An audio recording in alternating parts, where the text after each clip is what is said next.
মধ্যপ্রাচ্যের আকাশে এখন শুধু আগুন আর ধোঁয়া। মিসাইলের শব্দে কাঁপছে শহর, মানুষ দৌড়াচ্ছে বাঁচার জন্য। কিন্তু এই যুদ্ধের আসল ভয়টা ইরানে না, আমেরিকাতেও না, 1000 মাইল দূরে একটা শহরে, যার নাম পিয়ংইয়ং। আর একজন মানুষ যার একটা সিদ্ধান্ত পৃথিবীকে ঠেলে দিতে পারে তৃতীয় বিশ্বযুদ্ধের দিকে। ইরানের মাটিতে একের পর এক বিস্ফোরণ, ইসরায়েল আর আমেরিকা মিলে চালাচ্ছে হামলা। তেহরানের আকাশে যুদ্ধ বিমান, মিসাইলের পর মিসাইল ছুটে যাচ্ছে। এই যুদ্ধ এখন আর সীমাবদ্ধ না, এর প্রভাব পড়ছে পুরো পৃথিবীতে। কিন্তু সবচেয়ে বড় প্রশ্নটা এখনও উত্তরহীন। এই যুদ্ধে কিম জং উন কি করবে? সে এখনো চুপ, কিন্তু তার এই নীরবতা সবচেয়ে বড় ঝড়ের আগের শান্তি হতে পারে। কিম জং উন একজন এমন নেতা যাকে বোঝা যায় না, থামানো যায় না।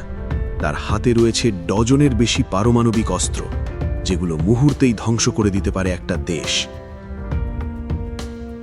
তার মিসাইল পৌঁছাতে পারে আমেরিকার মাটিতে। আর সবচেয়ে ভয়ঙ্কর ব্যাপার হলো, সে কারো কথা শোনে না। অনেকেই জানে না, ইরান আর উত্তর কোরিয়ার সম্পর্ক অনেক পুরনো। মিসাইল প্রযুক্তি, সামরিক সহযোগিতা, এমনকি পারমাণবিক প্রোগ্রামেও বছরের পর বছর ধরে পিয়ংইয়ং থেকেছে তেহরানের ছায়া হয়ে। তাই আজ যদি ইরান বিপদে পড়ে, কিম কি চুপ করে বসে থাকবে? কিন্তু গল্পটা এখানেই শেষ না। কিম জং উন এখন শুধু বাইরের যুদ্ধ নিয়ে চিন্তিত না, সে চিন্তিত নিজের ভবিষ্যৎ নিয়েও। স্বাস্থ্য সমস্যা, মৃত্যুর ভয়, আর সেই কারণেই সে তৈরি করছে তার উত্তরসূরি কিম জু এ। মাত্র 13 বছর বয়স, কিন্তু তাকে ইতিমধ্যেই শেখানো হচ্ছে অস্ত্র চালানো, নিশানা লাগানো, ক্ষমতা ধরে রাখা।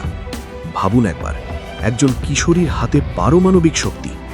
এখন যদি কিম সিদ্ধান্ত নেয় সে ইরানের পাশে দাঁড়াবে, তাহলে এই যুদ্ধ আর মধ্যপ্রাচ্যে সীমাবদ্ধ থাকবে না। চায়না, রাশিয়া সবাই জড়িয়ে পড়তে পারে এবং শুরু হতে পারে তৃতীয় বিশ্বযুদ্ধ। সবকিছু এখন নির্ভর করছে একজন মানুষের সিদ্ধান্তের ওপর, কিম জং উন। সে কি চুপ থাকবে, নাকি খুলে দেবে নতুন যুদ্ধের দরজা? এই প্রশ্নের উত্তর এখনও কেউ জানে না। কিন্তু একটা জিনিস নিশ্চিত, যদি সেই দরজা খুলে যায়, হারবে না শুধু একটা দেশ, হারবে পুরো মানব সভ্যতা।